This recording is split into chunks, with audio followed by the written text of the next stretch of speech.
Hello my dear students, कैसे हैं dear students. तो आज हम बात करते हैं फॉर्मेट ऑफ नोटिस के बारे में। तो फॉर्मेट कैसा होना चाहिए, क्योंकि हमारे बहुत ही जो एग्ज़ाम है बहुत ही पास आ रहे हैं, तो इसलिए हमें उस फॉर्मेट का पता होना चाहिए कि भाई हमें नोटिस की राइटिंग करनी कैसे है। तो नोटिस राइटिंग करने का बहुत ही आसान सा तरीका आज मैं आप सबके साथ शेयर कर रहा हूँ। तो जब हम नोटिस लिखते हैं तो हमारे पास कुछ इस तरीके का हमारी आंसर शीट होती है।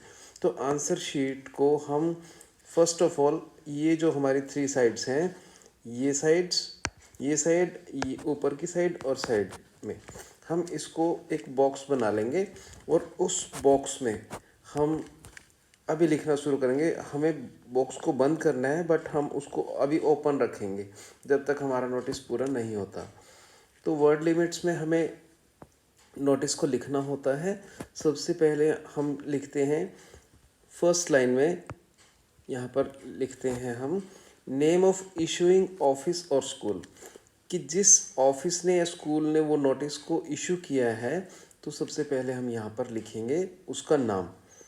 ठीक है, वो डीएवी पब्लिक स्कूल हो सकता है या फिर कोई भी दूसरा नाम, जिस तरीके से हम फॉर एग्जांपल मैं आपसे बात कर रहा हूँ। तो इसके बाद नेक्स्ट लाइन में हमें ये वर्ड लिखना है नोटिस। ठीक है, तो नोटिस वर्ड को हम यहाँ पे लिख देंगे, यहाँ पे कैपिटल में लिखेंगे। हम इन दोनों को कैपिटल में लिखते जाएंगे। इसके बाद हमने जो हेडिंग लिखनी है, तो हेडिंग को भी हम कैपिटल लेटर्स में लिखेंगे और थर्ड लाइन में लिख देंगे। ठीक है, जो भी इसकी हेडिंग होगी या जो भी सब्जेक्ट होगा नोटिस का, तो वो हम यहाँ पर लिखेंगे। इसके बाद इस एरिया में लेफ्ट हैंड साइड में हम यहाँ पे डेट लिखेंगे। जो भी उस दिन डेट होगी उस डेट को हम यहाँ पर लिख देंगे।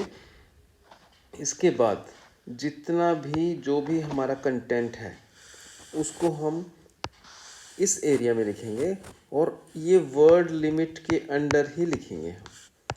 ठीक है, जो भी हमारी वर्ड लिमिट्स दे रखी होंगी उसमें उसके अंडर लिख देंगे, उससे ज़्यादा हम नहीं करेंगे। तो इसके बाद जो ये एरिया है इसमें हम अपने सिग्नेचर करेंगे।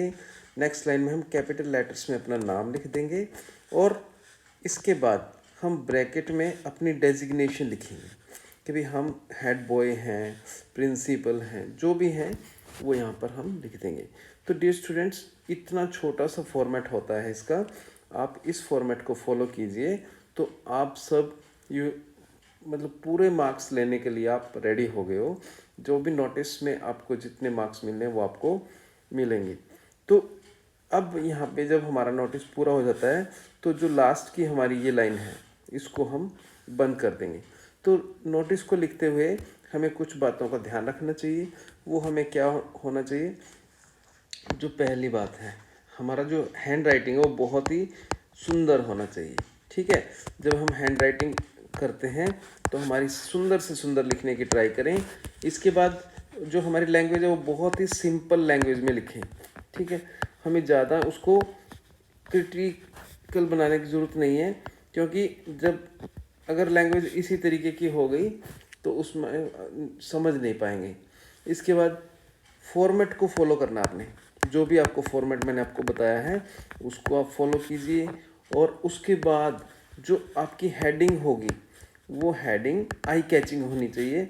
और क्योंकि अगर आपकी हेडिंग अच्छी होगी तो उसको एकदम से वो पकड़ में आ जाएगा कि इन्होंने नोटिस किस बारे में लिखा है। इस जो हम कंटेंट लिखते हैं, इसका कंटेंट में हमने इसको कंटेंट को बिल्कुल जिन लोगों के लिए हम लिख रहे हैं, जो भी हमारा टारगेट ग्रुप है, टारगेट ग्रुप के अकॉर्डिंग होना चाहिए। और जो पर्पज़ है नोटिस राइटिंग का वो हमारा फुलफ़िल होना चाहिए। ठीक है, पर्पज़ जो है वो फुलफ़िल हो जाए। और इसके बाद इसमें जो भी नोटिस का जिस भी इवेंट को हमने मान लो इवेंट होनी है कोई, तो उसकी डेट, उसका टाइम और उसका जो भी वेन्यू होगा वो हमें बिल्कुल क्लियरली लिख देना चाहिए, ताकि चाहे वो कोई मीटिंग हो या कोई कंपटीशन हो, उसको हमने जिस टाइम पे हमने ऑर्गेनाइज करवाना है उसके बारे में हम सब कुछ लिख देंगे। इसके बाद तो लास्ट में जो सिग्नेचर है, जो नेम है, वो सभी आ जाने चाहिए, ठीक है, अच्छे से। और सिग्नेचर के नीचे जो नेम आएगा वो कैपिटल लेटर्स में लिखना है, ठीक है। तो कैपिटल लेटर्स में हम नेम लिख देंगे। और इस तरीके से जितने भी कोई भी इर्रिलेवेंट फालतू की बात हमने नहीं लिखनी है उसमें। और इसी तरीके से हम इसको थर्ड पर्सन में लिखते हैं, ठीक है, थर्ड पर्सन में लिखते हैं। और जो इसका टेंस रहता है, यूजुअली टेंस इसका रहता है फ्यूचर या प्रेजेंट, ठीक है। तो डियर स्टूडेंट्स, आप इस जो भी मैंने आपको इसका फॉर्मेट बताया उसको फॉलो कीजिए, आप सबको बहुत अच्छा लगेगा और नोटिस आप अच्छे से कर पाएंगे। और नेक्स्ट जितने भी बोर्ड एग्ज़ाम्स की जितने भी टॉपिक्स हैं उनको हम डिस्कस करते रहेंगे। आप मेरे साथ जुड़े रहें, चैनल को फॉलो करें और सब्सक्राइब ज़रूर करें, ठीक है। Okay dear students, bye, thank you so much.